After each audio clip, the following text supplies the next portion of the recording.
What's up, Lauren? Not much. What's up with you? I don't know, a little bit of everything. Guys, do you know Lauren? Lauren, do you know who's the listener right now? Have you met before? I'm thinking it's someone who has twins, maybe, or expecting twins. Probably. Odds are. Yeah. So yeah, hi. It's me and Lauren, and we're excited to have you guys back as always.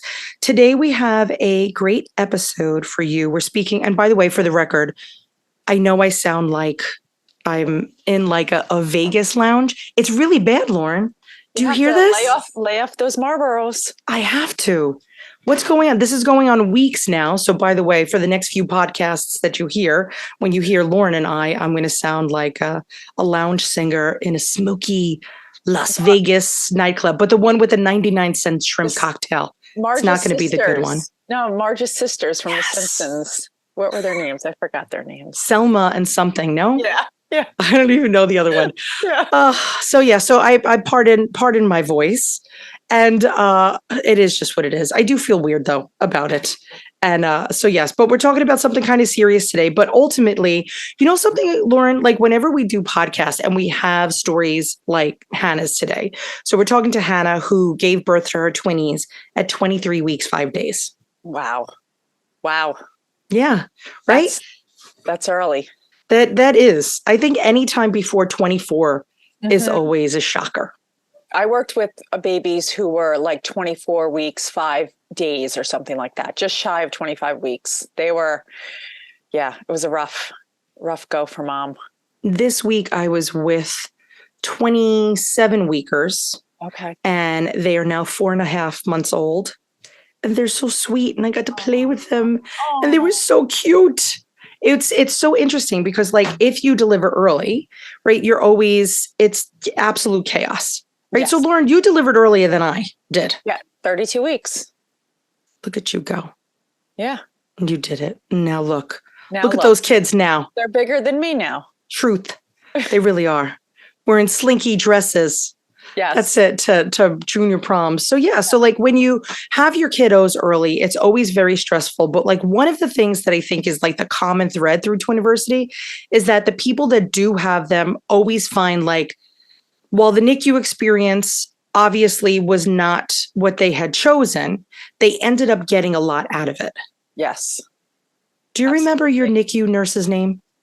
I had so many different ones. It was like someone new every day. So, and I was there all the time. So it was like I had someone in the daytime, someone at night. It was just so many different ones. Yeah. So I don't remember any one particular because it just moved around. It was a big NICU. So, but they were all wonderful. They were absolutely wonderful. Did you make friends there, like with other parents? Funny story. My girls are classmates who was born on their birthday. Same day, they have the same birthday, and they were all in the NICU together. So they were all in the NICU together. That's too cute. But like people do find they're like forever friends. We made friends in the NICU too. I think you're in that situation where you're not like necessarily forced to bond, but you look over to the parent next to you if you're in like a NICU that has like a general area, let's say, and you're like, I get you. I feel you right now. Yep. I talk about it with this boy, Timmy's mom, all the time. Like, oh, remember? Aww. And I kind of knew her. For her husband was a high school teacher so I kind of knew him from Rebecca, from my older one. So, like, we had this. I was like, I think I know that guy. So then I became friendly with his wife and him ultimately. So yeah. And you did. See, 17 years later, we still are like, remember those NICU days? Oh my gosh, what was like your big NICU takeaway? Like when you talk to families now, what's the one thing that you're like, listen, if you're in the NICU, blank. I always say, it's the best place for your babies because they're always like, oh, I want them. I'm like, but yeah, I know you want them home with you, but they're really in the best place right now for them. And I know it's hard, like leaving the hospital without them. But in reality, if you've had a C-section or you had a rough birth, like being home without them kind of is good because then you have that time that you can sleep through the night and, you have more time. It's kind of a forced way of relaxing. Yeah. Versus if you bring those babies home True. and you're still running around taking care of them 24/7. It's hard juggling, going back and forth and pumping and making sure everything's, taken care of at both places. But ultimately it's kind of like it's a forced way of making you rest. Yeah, it really is. So now I would say my tip would be, I have two things, right? So two things that kind of bother me, like now in hindsight about the NICU. Number one, that I really was now sitting where we kind of sit in this birth world. I know that in the NICU, parents that have postpartum depression are often not recognized. Oh, absolutely. Because typically, like now you go for they may have like a screener at that first pediatric visit that you go to after discharge. But if your babies are spending an extended time in the NICU, not every hospital has a system in place to monitor you for postpartum. And honestly, Lauren, it's so weird because wouldn't you think that they would be more on high alert, especially for our preemies and micro preemies? Yeah, I would think so. You would think. So I would say ask immediately to speak to a social worker and just at least make a connection with them so that if you ever did want to speak to somebody, at least you knew who it was going to be. Yes. That's one thing. And then the second thing that I really try, maybe there's a lot more than that, but you know me, I could go on for 700 years, but we have a section in our twin class about it. But the other thing that I really think that you really have to do is not necessarily focus on breastfeeding, but you still can breastfeed. Absolutely. And often in the NICU, fingers crossed, there's a lactation consultant that's dedicated to the families in the NICU. It's not always the case. I know most hospitals try to get as many, hours from the lactation person as possible. Yes. But a lot of times people that really always had visions of breastfeeding, like, oh, I'm going to breastfeed my babies. Once they have their babies in the NICU, they'll breastfeed for a little bit. And then they'll be like, this is too much stress. Yes. I'm just going to throw in the towel. Yeah. Sometimes because they don't have the right support. Yes. And so my thing is I'm not saying that that's the wrong thing to do. Yeah. I'm just saying if you had this vision of your introduction to parenting being different and then it went off the rails, I don't want you to give up that initial dream that you had of breastfeeding. And then even though they might be too small to actually come out of an isolette or wherever the babies are being kept, you can still pump. And there are plenty of things that you could do because I don't want you to say, oh, I wish I didn't stop when they eventually come home. Yes, exactly. So those would be my main things. So now we're going to meet Hannah, 23 weeks, 5 days. Everybody's good. Nothing to worry about. So just if this is going to trigger you, clearly me and Lauren say goodbye to you now and go listen to the next episode. We still love you. It's okay. You're allowed to be sensitive, right, Lauren? Are they still allowed? Absolutely. Absolutely. See? There's no wrongs here. So do what you got to do. But if you do want to hear Hannah's story, here she comes. Lauren, you ready? I'm ready. All right, guys. Here's Hannah. Hannah, welcome to our fancy pantsy podcast. Thank you. Thank you for having me. Don't be ridiculous. So now Hannah and I have been talking, and I literally just talked Hannah's ear off for 11 minutes. And that's one of the joys of being a guest at Twiniversity, is that you never know what I'm going to say, because I don't even know what I'm going to say. But Hannah, you are coming here today. You have 14-month-old, maybe identical, maybe fraternal girlies, and you decided that you did not want to wait to meet them until they were full term. You were just like, hey, it's 23 weeks, 5 days, enough of this pregnancy business. And you had your babies that early. Hannah, walk us kind of through how that delivery started. Was it a doctor's appointment? Did you get a heads up that this was going to happen? How did your first 23 weeks go of your twin pregnancy? Yeah, so I actually had a very smooth sailing pregnancy. And I went to fraternal fetal medicine for a really normal checkup, and they couldn't see my cervix from the ultrasound. So they were like, well, we need to check your cervix, so we're going to have to do an exam. which was probably like the most painful exam I've ever had. Aw. And she was like, well, we can see the sac, so you kind of have to go to the hospital now. And I was like, oh, okay, cool. Thankfully, the hospital was like right next door. And so I went to the hospital, they checked me in, and they were like, well, you're about 3 centimeters dilated, so we're gonna try to stop labor. Do you feel contractions or anything? And at that point, I wasn't feeling anything. And so they did like all this stuff to stop it. And they said, like, our goal is to try to get you to 29 weeks. And then there was, do you stay at the hospital the whole time? Do you go home? They'd chosen to make me stay. So we had like made our hospital room as homey as we could. Yeah. And a couple days later, I started having contractions. They tried to stop them, and they were about to transfer me to another hospital that had NICU space. And then my water broke, and it felt almost like a Grey's Anatomy moment where like all these people rush in and they're like spouting 500 things off at you. And it was insanity. Were you by yourself when that was happening? No, my husband was with me, thankfully. Okay, good. So your Grey's Anatomy moment, and that is, did you even like think about early delivery? I know that so many twin parents, like as soon as people hear that it's twins, they just automatically assume that it's going to be early. Not everybody obviously thinks as early as you delivered, but like, was that even on the radar for you?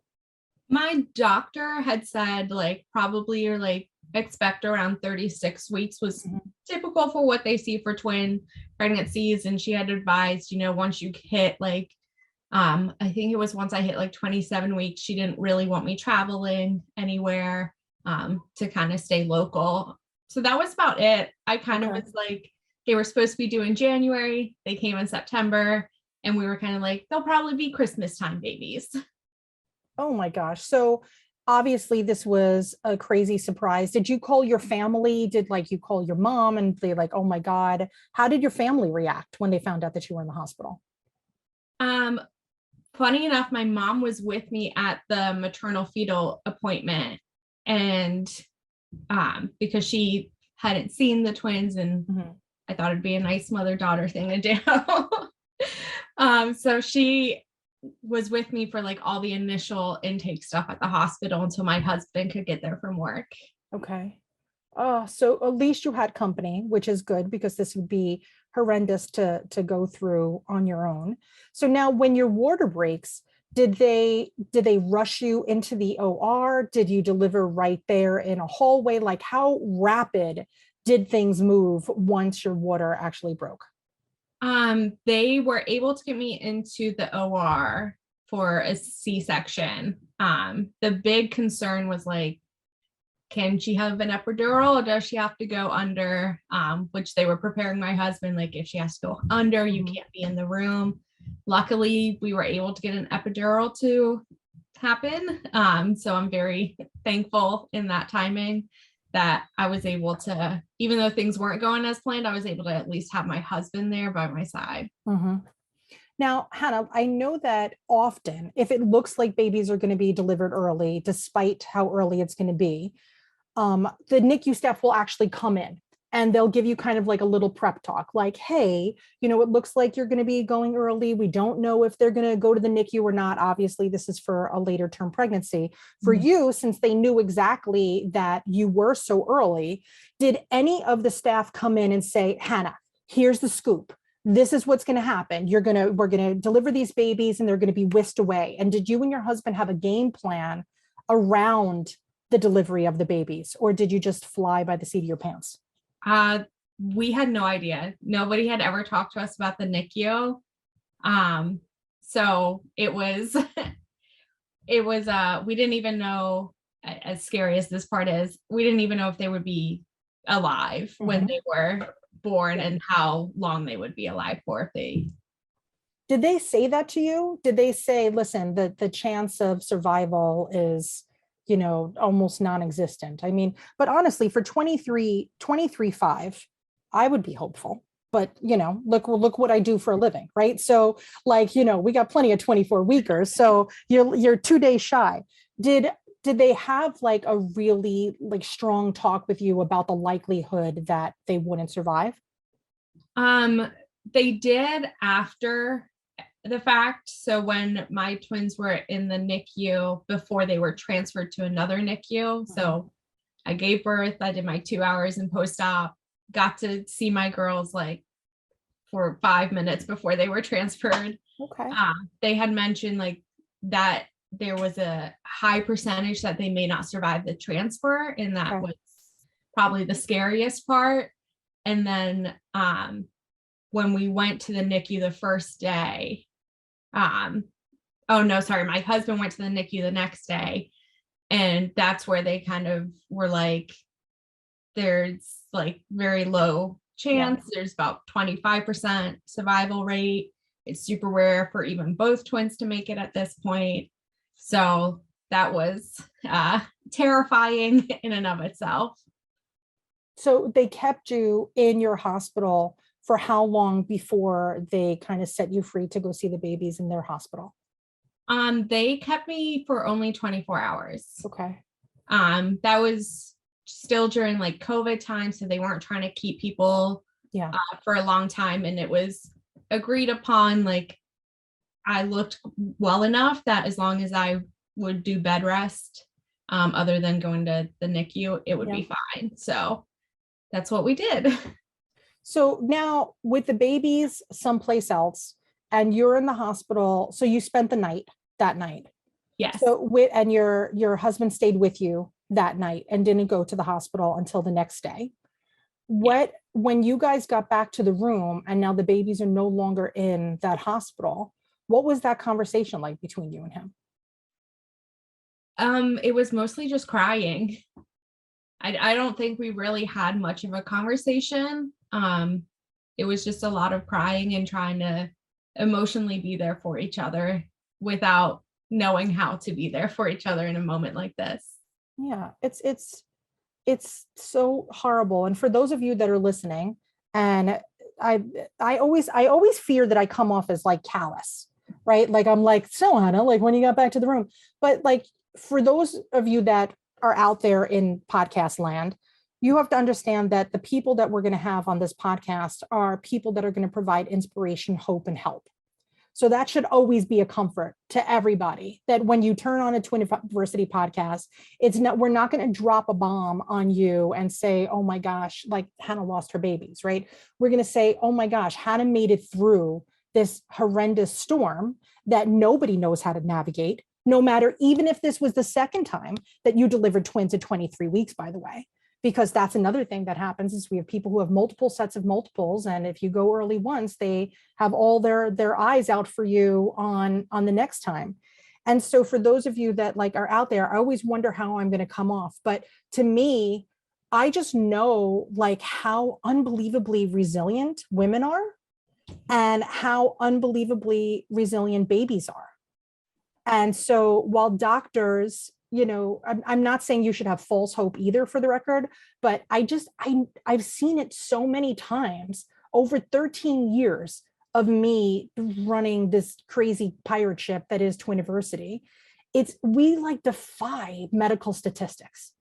And I've seen it time and time again. We've had people who've delivered babies when they said that one baby wasn't alive in utero, and then the baby came out and was perfect. So like we've seen like such unbelievable things. And with your girls then having to be transferred and spending 136 days and 137 days in a NICU, you're like the queen of the NICU. When you got there and when you were like, okay, I'm setting up shop, right? Like this is where the girls live now. We're going to get through this. At what point do you think that you made that transition? So the transition from, oh my gosh, we're going to lose them, to they're here, let's crush this? I think it took a long time for me to get there because they had so many things to overcome. And it was, the first probably the first like 2 months was just bad news after bad news after bad news. And it probably took, I would say like 2 months in before it felt like, okay, they've made it this far. They're out of the woods. They're going to make it. Yeah. So I think that's the hardest part is they always give you the worst case scenario news. It's horrible, but they kind of have to, right? So they don't want you to have false expectations. They want you to be realistic, and they have to, like, just as far as doctors go, that's what they have to do. They have to give us the worst case scenario. So, but we could always expect the best. So now 60 days in, about, you really realize like, okay, we're going to be okay. You still have to go twice as long as that. Yes. So once you got to this 60 days and you realize that, okay, things are going to get better and they're improving every day. And, you know, there's maybe not as many tubes and not as many tests and not as many surgeries. So when you came to that conclusion, how did you start managing your day? Yeah. So we had a NICU schedule for ourselves. Both my husband and I, we worked the entire time they were in the NICU. And fortunately, both of our companies were very flexible with us. That's great. So we would have Monday and Friday as our day to go during the morning. So we could be in rounds and talk with doctors, and kind of, it worked out nicely because you get the plan at the beginning of the week and then you get how their week went and what they expect over the weekend. And then Tuesday, Wednesday, and Thursday, we went every night after work, which made for long days. And then Saturday and Sunday, it was either morning or afternoon. We would go kind of feel it out on our own because we knew we needed to rest too, which that was the hardest part, is knowing like you have to rest and not feel guilty about it. Yeah. Yeah. Isn't that like, I was going to curse right now, but I'm going to not, so I don't have to put the E on this episode. But it's really challenging because it goes back to that whole old saying of you have to put your oxygen mask on first, right? And if you can't take care of yourself and you don't get enough rest, especially because you were back at work, you're not helpful to anybody. Now, with you and your husband, did you always go together? Or did you separate it? Did you have other family members going? So, you know, when you're in the NICU for that long of a period of time, it's really hard to put all of that on just the two of you. Yeah. So during the time frame they were in the NICU, only we could go. Unfortunately, no other family could go until there was a couple weeks where one of my daughters was transferred again to another hospital for surgery. Oh, okay. But that one allowed grandparents to visit. So both my parents and his parents, they live local to us, so they were able to go and visit as well. But other than those couple of weeks, it was just us two allowed in the NICU, and I think we almost always went together. There maybe once or twice we had to go one or the other. It worked out when COVID got really bad again for a couple weeks around the holidays. They had said only one parent could come in at a time per baby. And thankfully, having twins, both of us still get to go. So that was a nice little benefit in it. But it also was hard to see the other parents having to kind of switch off. Yeah. It's really tough. How did you kind of navigate the relationship with the nurses and doctors when it wasn't like rounds, right? Because like when they have their rounds and you see these doctors on a regular basis that are going to kind of make some kind of diagnosis or a plan, there's still a hell of a lot of other times that you have, you know, access to these people. How did you work with the nurses and the doctors when it wasn't those critical decisions that needed to be made? Yeah. So the nurses become like your family because they're always there. And at least the NICU that we were primary at, it's still an open NICU. So the nurses station's in the middle and all the beds are around. So there was a lot of easy interaction of being able to talk with them. And I mean, you're there holding your baby and you want to have that time, but also when you've been there for so many days, you just end up forming these, they're basically like a second family to us. Absolutely. So we just have conversations, just ask them questions and get to know them, because we didn't have any other adults we could talk to. Yeah. And we could only talk to each other about so many things when we're together. Right. So that's it. You're like, how was your day? Good. How was your day? Fine. The end. Yes. That's it. It's like, okay, we're in the NICU. We're holding our babies, which is a great joyous moment. But at the same time, it's like, I would also like other adult interaction. Now, you mentioned something before, like, well, you hinted at it about kind of like this guilt, right? So when it comes to premature delivery, it is like the elephant in the room. So regardless of how many times a doctor tells you, there is nothing you could have done to prevent this, there is nothing that medically caused this, there is no reason why this happened, this was just the luck of the draw. Mm-hmm. Even despite the fact that every doctor would have told you this, we all have this sense of guilt when you deliver early, because you're like, what was it? Was it a hot dog that I ate at week 13? Was it, like you start thinking back to these things. I'm not going to say did you, because I know that you did, but how long did it take you, or maybe it's still, how long did it take you to kind of come to terms with that this wasn't your fault? I think probably only until maybe a couple months ago. It was especially like while they're in the NICU in those first, 2 months of nothing but bad news. It's so hard not to carry that. And as the mother, it's like, you're supposed to, protect them and take care of them and nourish them. And you can't in that. And so I think inherently you just feel like such a failure, even though you're not, you're superwoman. Isn't that insane? Like, isn't that like, I'm not calling you crazy because I'm just as crazy as you, but it's so overwhelming. And it's like the beginning of, the postpartum anxiety and the postpartum depression and everything that comes along with that territory. With you knowing that you were going to be in the NICU for a while, did your hospital make any extra effort to make sure that you felt whole psychologically, in addition to just making sure like the babies were okay?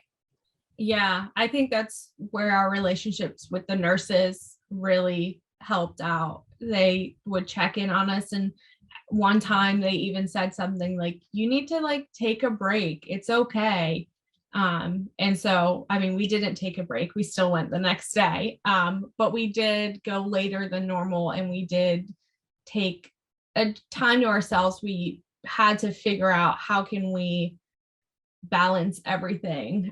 And a lot of it was we just ate a ton of junk food, and perfect. That's how we did our self-care through it.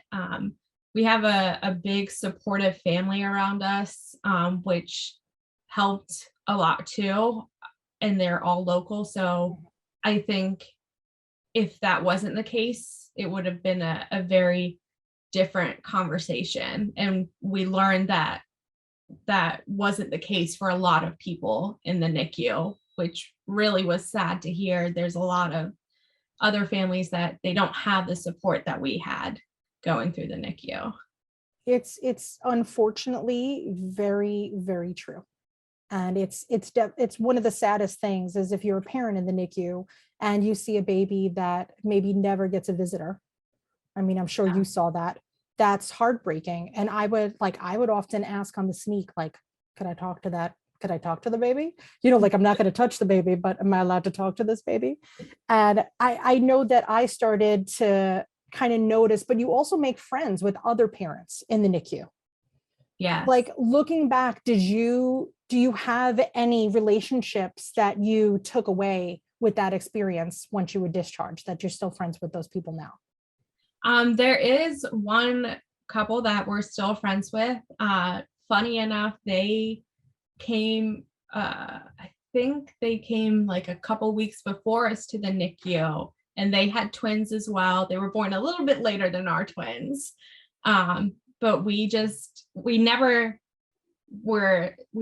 coordinated to be at the NICU in the same time, but we always saw each other passing. And so we would always just talk and kind of ask each other how the other was doing. And that's still keep in touch with them every so often. It's great. Look, my kids are 17. We're still friends with the people that were next to us in the NICU. That's awesome. Like, that doesn't go away. I could still remember the perfume my nurse wore in the NICU, and I wasn't there for, the 137 days. Like, it's unbelievable how that portion of your time, like, really kind of imprints on you. It's unbelievable. All right, Hannah, we're going to take a quick break. And when we come back, I want to talk about the resources that you found most helpful, the systems that you had in place to get the help from your family, since you did have that family around you. What was most helpful? So sit right there, guys. We will be right back. And we're back with Hannah in her extended NICU stay. So I'm only talking about this today because I know that we come out of this. And I would love to change I hate this term, change the narrative on it. Oh God, Hannah, I want to rip my eyes out when I say that. But I think because the NICU is still a place of like sadness and like deficit and guilt, I would love if we could be like, yeah, it's the NICU, but like, it's a place that you also learn and you connect and you grow and you accept. There's so many good things that I just wish that families that are going into the NICU for the first time, like, I would love to get in their ear, despite the fact of how much I tell them it's going to be okay. I sometimes don't think people really believe us. So Hannah, your babies are delicious. And they are, first of all, they're so cute. I just want to like grab them by the heads and smooch them until their skin is raw. I was looking at a picture of them before we started. They are so delicious. And your husband is pretty cute too. So it makes sense that you have beautiful babies. Now, looking back, what are the big things that you take away from your time in the NICU? Like, what's something that you would love for that mom who's starting her 137-day adventure? What are the things that you want to tell her, if you have any advice for her or him? I shouldn't assume that it's I think the biggest thing is make some time for yourself, even if it's, an extra long shower. Like, you have to find one thing. Okay. And the other thing is find a support group, whether it's a group of physical people, an online group, a Facebook group. I found a micro preemie group pretty early on, and I just like, you could dump everything in there and people just got it. Yeah. And it was the best. Like, you would write like, don't judge me on this. And everyone's like, we have all felt that. There is no judgment. And that was super helpful. To know that there was a place to just talk about everything and say like, I'm frustrated with this. This is how I feel. And people are like, yeah, we've been there. We get it. And here's some advice on how you can make it through. And how did you know to do that? How did you know to find those resources? I just looked it up myself. I just did in Facebook. I just was like, there's a group for everything. So there's got to be a micro preemie group. And then other resources that I found, it was just Googling. Like, they really wanted, the social worker really suggested therapy. And I was like, therapy sounds great, but where do you find a therapist that's going to understand what the NICU is? And so I found this organization called Hand to Hold, and they have free therapy for NICU parents. And that's like impossible to find.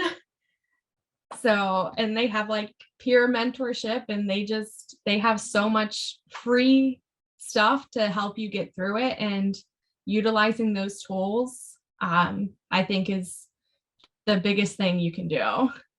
And it's also the hardest thing to find. Yeah, right. Like I'm for those of you watching on YouTube, you could see my face, but for those of you listening, like my eyes just went like they bugged out because I've never heard of hand to hold, to be honest with you. And I'm very curious to like, I'm going to Google that as soon as we hang up together. But I love that you had that free therapy and you found that on your own, just Googling. Yes. Hannah, that's it. We're adding it to our resources. It's official. It's getting on there. What were some of the other things that you found out that you think, had you only known this existed sooner, you might have even been able to benefit even more? Yeah, I definitely think, hand to hold, I found a little later on in my NICU journey. So I think finding that sooner would have been so much more helpful.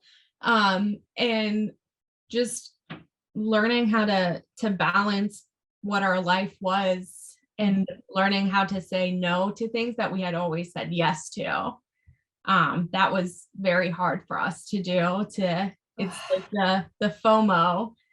You want to have like a normal life still, but you can't. And I think that definitely would have helped. And just in general, I mean, I'm a big advocate for therapy. But I think if I had gotten therapy sooner, it would have helped. I don't think it would have negated my emotions. But I think it would have helped me to process them.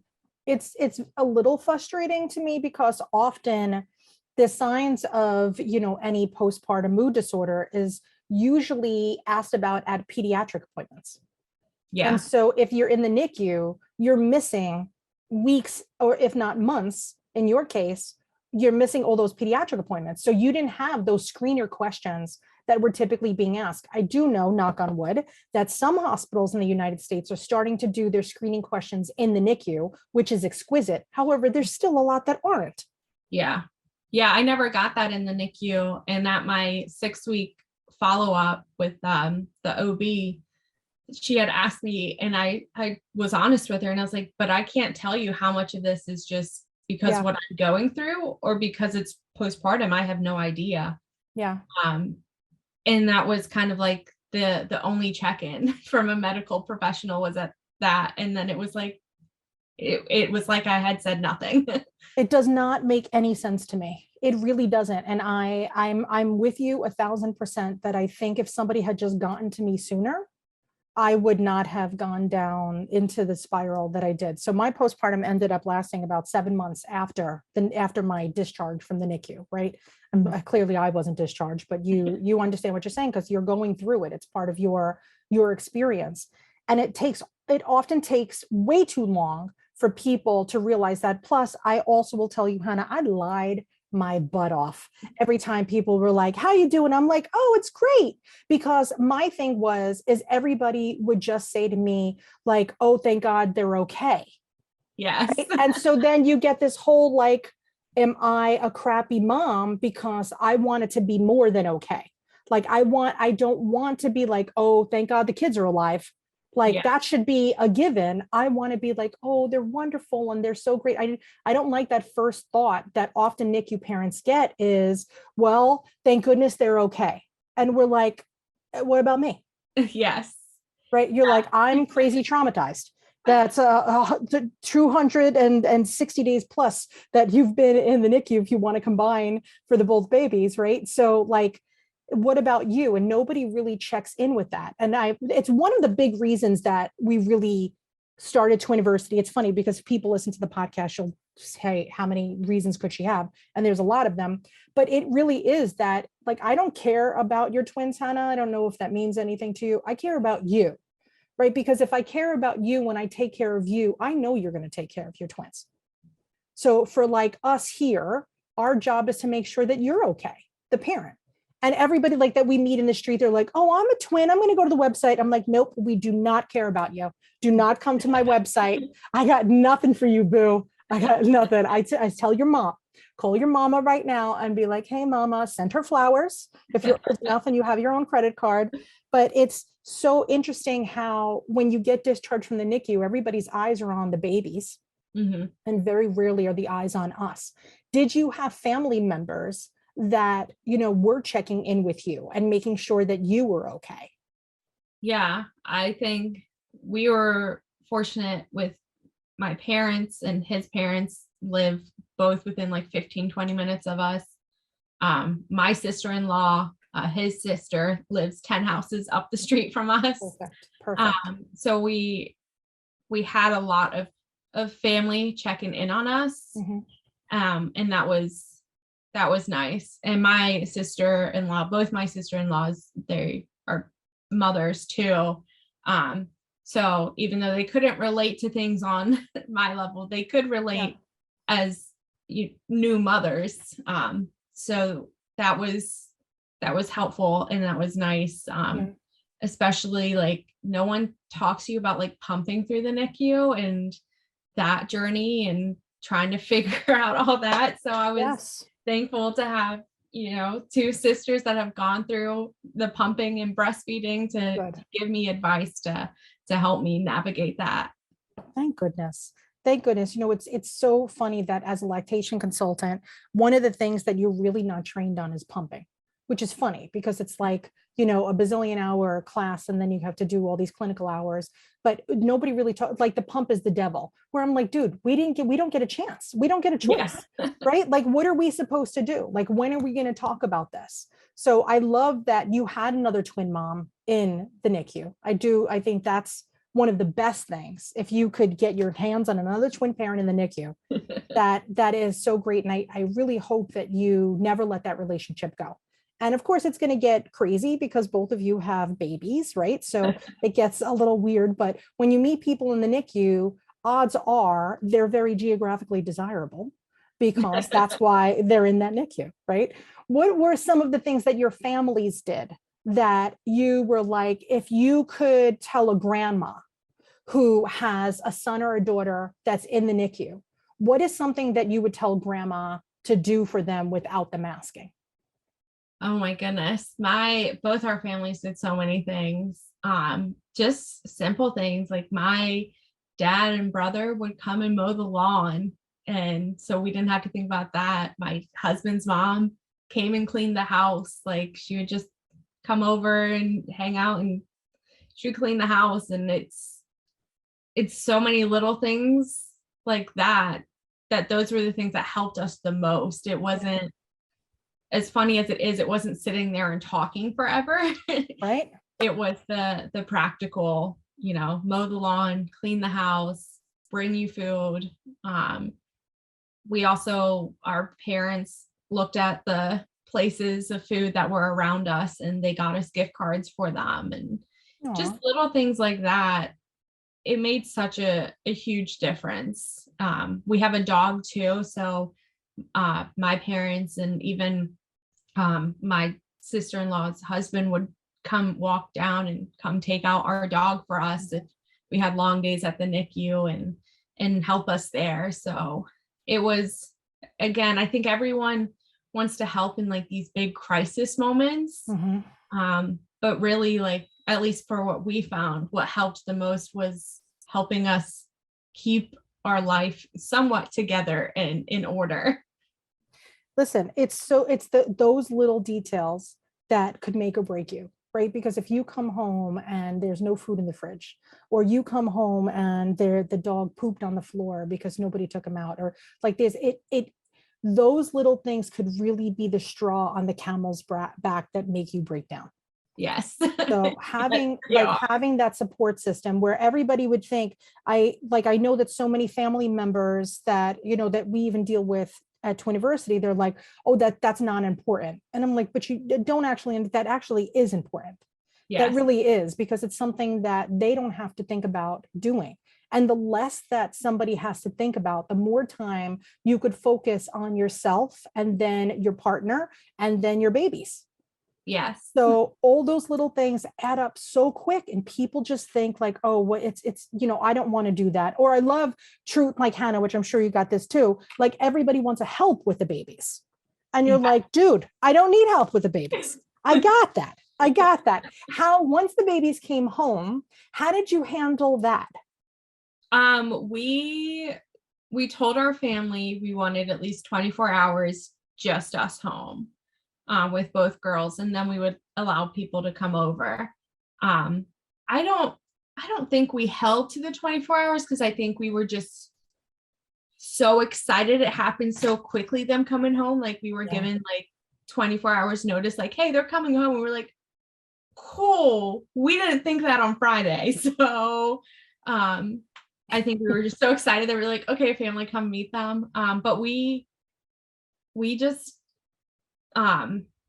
I made a post on Facebook and I said, I'm creating a group for if people want to continue to follow along the girls' journey, and updates will be there. But for the foreseeable future, we're going to be offline and we're going to be a family, and just please know we're not taking them anywhere, and you will all see them when you see them.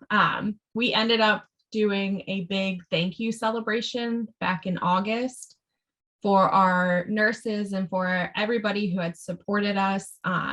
And that was kind of our way for everyone to meet the twins who hadn't at that point. And it was outdoors too, so it was super nice.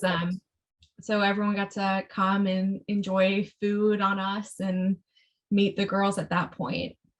And they were, I mean, as nice as it is to meet them when they're like newborn, they're not doing anything. So. Yeah, they're a little boring. Yeah. That's it. They're just like sacks of potatoes. There's not, it's really, really true. It's that, it's when they could start laughing, and when you could tell them, you could do a puppet show, that's when, that's the best. Infants, I'm not a fan of, but like little toddlers, give me an angry toddler any day over a crying infant. I will take it. Hannah, you were honestly, the smile on your face, it's 15 miles wide, and I hope it's true. That would be, that's my one big thing, because it is, it is hard. Like you went through a lot more than most people will go through in a lifetime. You have already been through, your kids have already been through more than people go through in a lifetime. So how do you keep smiling? For me, well, I'm very religious, so a lot of it is I rely on my faith. My husband's a pastor, so that helps. Convenient. Yes, very convenient at this point. So that to me has helped a lot, and I just try to find joy in all the little things. I think it's one of the most beautiful things about the NICU is they celebrate all the little milestones. Like when the vent gets turned down, it's like one more setting and then we have to switch them. Or it's like I don't know, one time both the girls pulled out their vent tubes and they're like, we're done. And we're being switched to the next thing. And it's, you have to find joy in those little moments. And now it's anytime with the girls, like my girls they're delayed. They're not regular 14-month-olds, but they're figuring out how to stand on their own, and they're laughing and clapping. And it's, when I think back to this time last year, they couldn't even breathe on their own to where they are now. It's hard not to feel joyous and see like, wow, this is a literal miracle in front of me. What was their due date supposed to be? They were supposed to be born January 17th. January 17th. And they were born what? September 25th. That's my sister's birthday. So oh, they share a day with a really good chick. So that's good. Well, I'll think about your girlies every time we have her little birthday cake. Did you think about that, kind of like when January came around, did you think like I should have just been delivering now, or did it not even occur to you because you were so busy? It occurred to me only because that was like, they told us in the beginning, don't expect them to come home before their due date. So I think that is the only reason why it probably popped up. And I was like, yeah, this should have been around when you were born. That was probably about it though. As far as thought wise, it didn't, I think there were so many other emotions happening at that time. It just, for me, it didn't faze me as much at that moment. It's unbelievable. I think everybody handles things very differently. And, I do weirdly believe that everything happens for a reason, right? So now, especially if you're a woman of faith, you may say, well, God couldn't give me more than I could handle, right? So there's comfort in that. When you are thinking about like what everything that you've been through, do you look back on that time with guilt, with gratitude, with sadness? Like, what do you think the main emotion around, your past 14 months would be? Probably gratitude with a dash of sadness. I think the sadness comes from not so much now, but especially in the beginning. I had friends that were pregnant and, they gave birth to healthy babies and they got them home, and it sounds horrible to say to anyone else, but it's a very like, that's not fair feeling. Yeah, of course.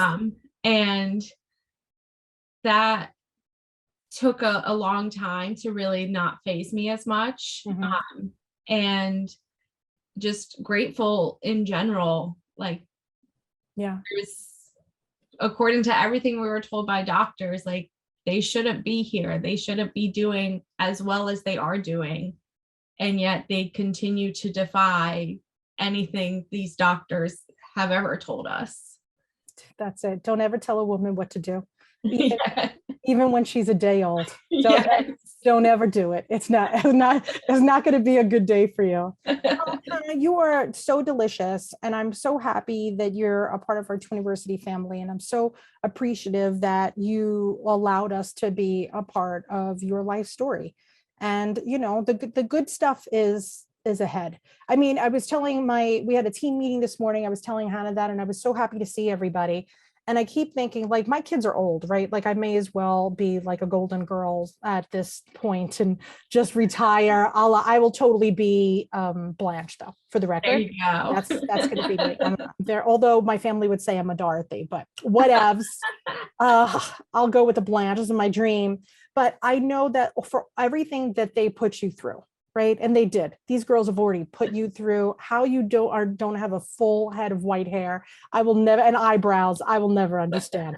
It is amazing, but it really is so worth it. And just being a good parent, and for everything that you've done, I do really think it comes back to you. So it'll come back, and whether it's the world that gives it back to you, whether it's one person that met you one day that does one thing that changed the way you look at things, I really believe that it all balances out on the end. And so for your 137 days of stress that you've had, you are going to have 400 plus days of ultimate exquisite joy and happiness. It really does. You might have to wait 30 years to have all these days come to fruition, but start marking them off, because I'm sure you've had one or two of them already. It's so great. And Hannah, I'm so appreciative that you're willing to share your resources. And guys, like Hand to Hold, any other resources that Hannah has for us, we're going to put into the show notes. So don't get stressed. We're not leaving you high and dry. And Hannah, thank you so much for playing with us today. Yeah, thank you so much for having me. Yay. And guys, for those of you that are out there in the abyss listening to this, go finish your dry cleaning or whatever you're supposed to be doing now instead of listening to us. But go back to your reality and just really remember that Hannah's walking around the street and there's people like Hannah. It may not be Hannah specifically, but like when somebody cuts you off on a highway and somebody says something that maybe wasn't appropriate. I know this sounds so weird. I just assume it's Hannah.